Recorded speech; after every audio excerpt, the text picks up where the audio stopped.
Welcome back. You're watching Eye on India. With me on the show today, Manish Sinha, the Joint Secretary of the Tax Research Unit of the Central Board of Indirect Taxes and Customs, Prabhakar Iyer, ED and CFO of Ingram Micro India, and Harishanker Subramaniam, Partner and National Leader, Indirect Tax at EY India.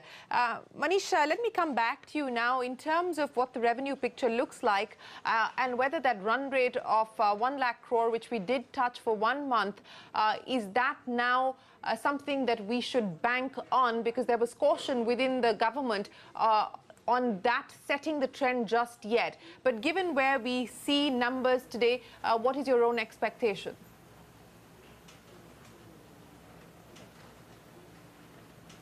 I guess this is a question which the chairman CBIC has answered.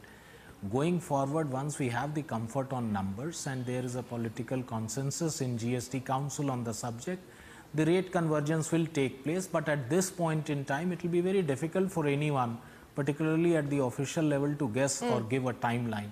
I am optimistic as and when the numbers pick up, and they are picking up, we will move in that direction. We need little more stability in revenue collection, little more robust growth, which we are expecting in days to come and months to come. And once we have the comfort of numbers, we'll move in that direction.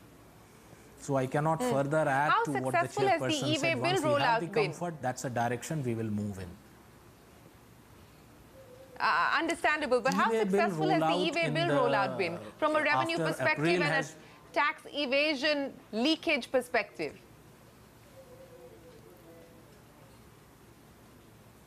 See, I would say that it is serving its purpose because the revenue numbers are showing a growth. As far as e-way bill rollout is concerned, from IT perspective also, our experience this time has been very smooth. We have not experienced glitches. Trade has also cooperated well, and at present e-way bill is working well, and it is serving its purpose of transactions getting reported live. And wherever transactions do get reported live in terms of movement of goods, revenue does get protected that much better. So it is serving its purpose. It is moving in the right direction. We are satisfied with the way e-way bill is working, and the revenue numbers are getting impacted.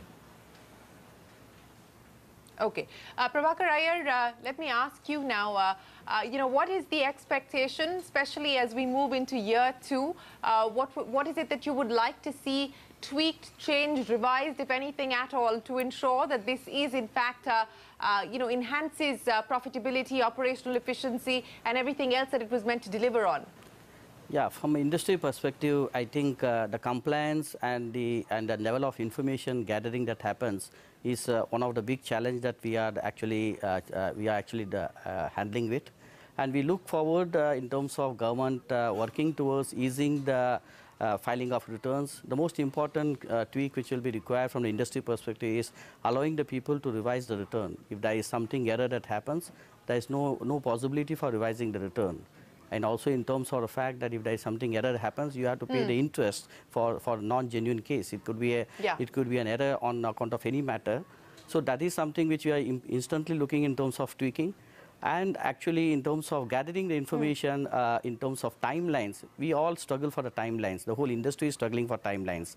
That is where I think there is a segregation of compliance in terms of payment of duty versus gathering of information. There has to be two-set process with two set of deadlines. So that will enable the industry to actually handle the compliance part of it. And last but not the least, as we mature in the GST era, the officers and administration has to be helpful to the industry in terms of compliances. If the audits and other things starts in a very massive way, and it expects the industry to provide hundreds of pages of audit report, it could create a problem for us in terms of compliance. So this is where I think we and government have to work together towards mature state. Okay, Manish, you want to respond to what you just heard from Prabhakar Iyer? Ease of the compliance burden is what industry is seeking. Okay, I will respond to all the 3 points. First is that he has said that revision as a facility should be available to the taxpayer when there is an error in the return. I would say that we have taken note of this request of the industry, and in new return you may see something in that direction, still under discussion in the law committee. But we are aware of this need of the trade, and in GST we generally have tried to be sensitive to the needs of the trade. Second question is collection of information versus payment. Here actually there is a bit of balancing act which is required to be done. At present, if you see, the tax collection takes place through GSTR 3B process, whereas the information gets collected through GSTR 1 process, and often there is a discrepancy in the numbers. So how best to achieve tax compliance and congruence in numbers and payment is something which is a bit of a balancing act. But yes, I am aware that the process should not be cumbersome, and Law Committee is also sensitive to that. And the last point which he is saying is very voluminous audit data requirement should not be thrown at the trade at this point in time. I will say that this question is more in the realm of apprehension, and we are sensitive to the requirements of the trade. We have not thrown till date any requirement of rims of data for the purposes of audit till now. So it is more in the nature of apprehension, but we do take this. Are you holding out an assurance, Manish Sinha, that the sensitivity will continue?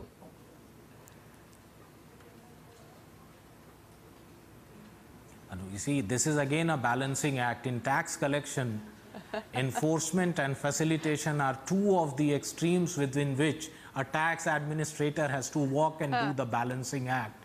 So I will like to always believe that when you are dealing with compliant trade, you would like to facilitate, but when you are dealing with a habitual offender, you would like to deal him little differently. That's how most of the tax administrations work.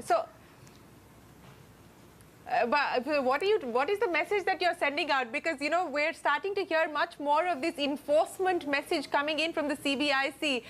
You just said that when you're dealing with habitual offenders, you need to work more on the enforcement side of things. Is that where we're headed?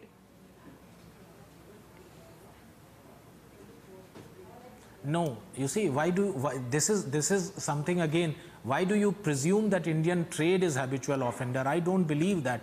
I have always believed that much of the compliance happens always voluntarily, and trade is generally cooperative towards the compliance.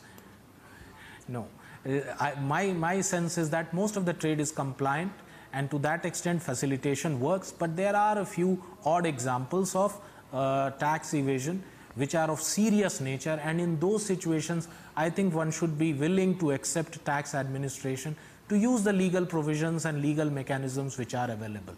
But those are extreme cases and rare cases. Most of the trade is handled through facilitation. That's how I'll put it. A quick final question, Manish, because we're running out of time.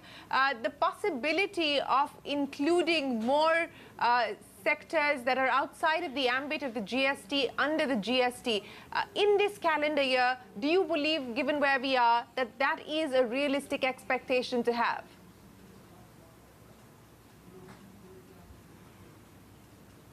Too big a question for me to kind of answer.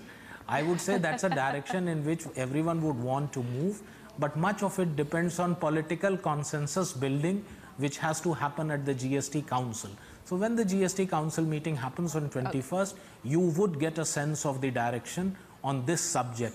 It may not be possible for officers to really make an estimate of the direction at this point. It's a desirable goal. Within what time frame, very difficult to say.